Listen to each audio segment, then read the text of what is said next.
क्या आप जानते हैं कि जब सारे देवता परेशान थे, जब धरती पर अधर्म बढ़ता जा रहा था, तब एक अद्भुत संकल्प लिया गया।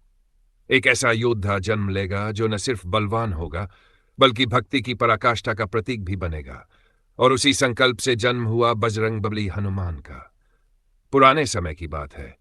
एक अप्सरा थी। उन्होंने भगवान शिव की भक्ति में वर्षों तप किया।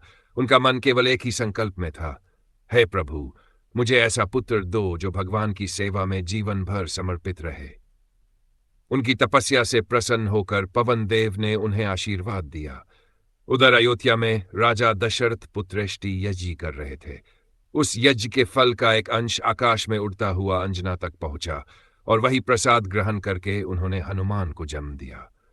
पवन देव की कृपा से जन्मे हनुमान, इसीलिए वे पवन पुत्र कहे जाते हैं। जन्म लेते ही वे असाधारण थे। एक बार सूरज को देख उन्होंने उसे लाल फल समझा और उसे खाने उठ चले। पूरे ब्रह्मांड में अंधकार छा गया। इंद्रदेव ने वज्र से प्रहार किया और हनुमान जी अचेत हो गए। पवन देव दुखी होकर पृथ्वी से वायु ही खींच ली। सांसें रुकने लगी। तब सारे देवता हनुमान जी को वरदान देने आए।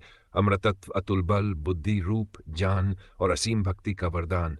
वहीं से शुरू होती है उनकी अद्भुत यात्रा, जहां वो मिलते हैं श्री राम से, और उस क्षण से उनका जीवन बन जाता है रामकाज करने को आतुर। हनुमान जी ने लंका तक सीता माता की खोज, लंका दहन और राम रावण युद्ध में ऐसा पराक्रम दिखाया जिसे सुनकर आज भी रोंगटे खड़े हो जाते हैं।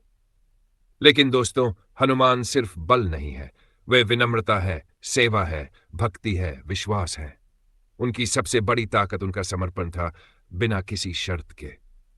और यही है हनुमान जयंती का असली संदेश।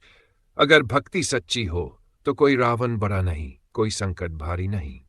अगर इस कहानी ने आपके दिल को छुआ, अगर आपको भी अपने जीवन में एक भरोसेमंद शक्ति की तलाश है, तो अभी सब्सक्राइब करें, क्योंकि ऐसी ही और दिव्य कहानियां हम हर हफ्ते लेकर